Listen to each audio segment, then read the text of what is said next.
Friends, आज की short analysis में हम डिस्कस करेंगे जागरण प्रकाशन स्टॉक के ऊपर। दोस्तों, ये स्टॉक फरवरी 2024 से करेक्शन के अंदर चल रहा है। मोटा मोटी देखो तो दोस्तों इसने 6 महीने यानी पूरा आधा साल करेक्शन में बिता दिया। और करेक्शन में भी दोस्तों अगर आप देखो तो इसने दोनों तरह का करेक्शन दिया है। इसने प्राइस वाइज करेक्शन भी दिया है और टाइम वाइज करेक्शन भी दिया है। मोस्टली इसने प्राइस वाइज करेक्शन दिया है, जहाँ पर स्टॉक काफ़ी हद तक डाउन साइड करेक्ट हुआ है। और एंड में इसने टाइम वाइज करेक्शन के अंदर स्टॉक बहुत बड़ी साइडवे जाकर एक बहुत बड़ी साइडवे रेंज बनाया, उसको बेस बनाया अल्टीमेटली और उसको ब्रेकआउट किया है। और फिलहाल ये स्टॉक को देखो तो दोस्तों मल्टीपल पॉजिटिव फैक्टर्स एक साथ ब्रेकआउट हुए हैं। ये स्टॉक के अंदर दोस्तों एक बहुत बड़ी strong downward sloping parallel channel थी, जो एक बहुत बड़े रेजिस्टेंस का काम कर रही थी। अल्टीमेटली स्टॉक ने उसको ब्रेकआउट किया है। यहाँ पर करेक्शन कंप्लीट के कंफर्मेशन मिले हैं, पॉजिटिव क्लियर डाइवर्शन मिला है और एक बहुत बड़ी रिवर्सल चार्ट पैटर्न मिली है, जिसके तहत ये स्टॉक अपसाइड में 20 से 25% रिटर्न देने के लिए रेडी है। लेकिन दोस्तों इसमें कोई भी हमारी बाय सेल होल्ड रिकमेंडेशन नहीं है, ये प्योरली एजुकेशन पर्पस से आप लोगों से शेयर कर रहा हूँ। फ्रेंड्स, आप लोग देख सकते हो कि ये वो टॉप एरिया था जहाँ से करेक्शन का आगाज़ हुआ था और यहाँ से कुछ ऐसी downward sloping parallel channel stock के अंदर बनी। और जब तक स्टॉक ये डाउनवर्ड स्लोपिंग पैरेलल चैनल में रहा, ये कंटिन्यू प्राइस वाइज करेक्ट होता गया डाउन साइड में और इसके अंदर back to back lower lows भी हिट हुए। दोस्तों अगर आप देखो तो पहला लोअर लोज यहाँ पर हिट हुआ, सेकंड लोअर लोज यहाँ पर हिट हुआ, थर्ड लोअर लोज यहाँ पर हिट हुआ, फोर्थ यहाँ पर हिट हुआ।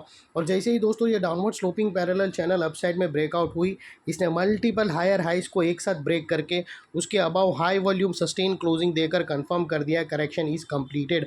यहाँ पर दो बड़ी चीज़ एक साथ हमें मिली दोस्तों। पहला तो इसने डाउनवर्ड स्लोपिंग पैरेलल चैनल जो पिछले 6 महीने से कंटिन्यू एक रेजिस्टेंस का काम कर रही थी, अल्टीमेटली स्टॉक ने उसको ब्रेकआउट किया है, जिसकी वजह से ये जो डाउन साइड स्ट्रेट फॉल आ रहा था वो रुक गया।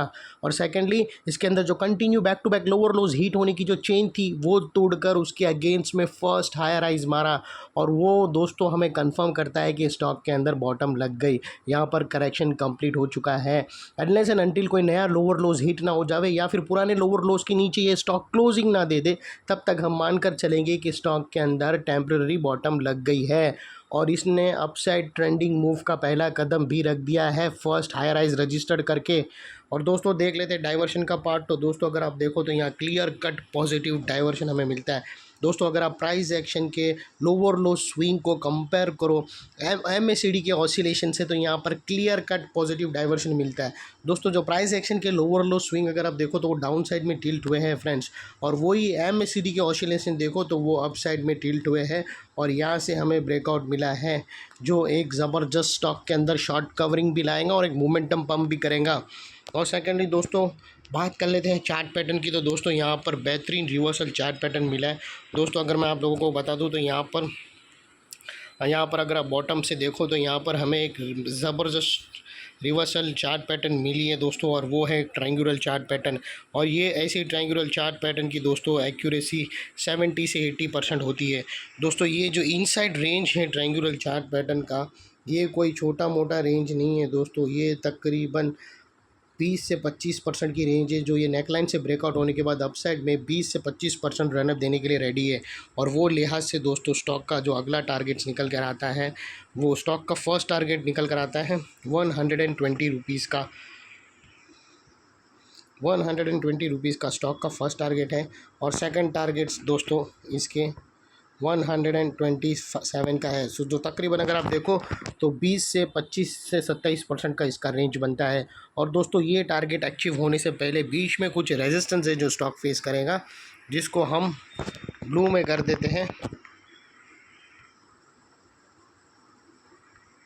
और दोस्तों अगर आपको स्टॉप लॉस रखना हो तो यहाँ पर एक लोअर स्विंग है, उसके नीचे क्लोजिंग बेसिस पे अगर स्टॉक मिले तो तुम्हें उसको स्टॉप लॉस क्रिएट कर लेना चाहिए। और वो लिहाज से दोस्तों अगर आप रिस्क टू रिवॉर्ड रेशियो भी देखो तो आपका रिस्क का एरिया फ्रेंड्स इतना ही रहेगा और रिवॉर्ड का एरिया दोस्तों इतना बड़ा है। ये ऑलमोस्ट मोर देन 1:3 का रिस्क टू रिवॉर्ड रेशियो है, जो काफ़ी फेवरेबल है फ्रेंड्स, ज़बरदस्त है।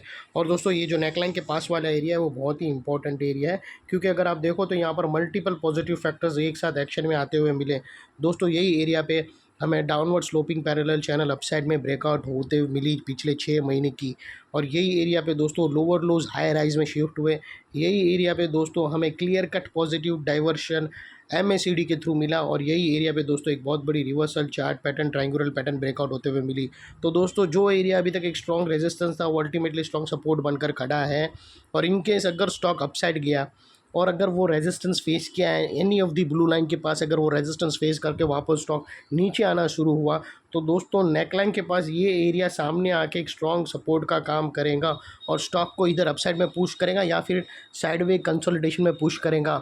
और इतने बड़े स्ट्रॉन्ग सपोर्ट के नीचे हमारा स्टॉप लॉस है जो आसानी से हीट नहीं होगा।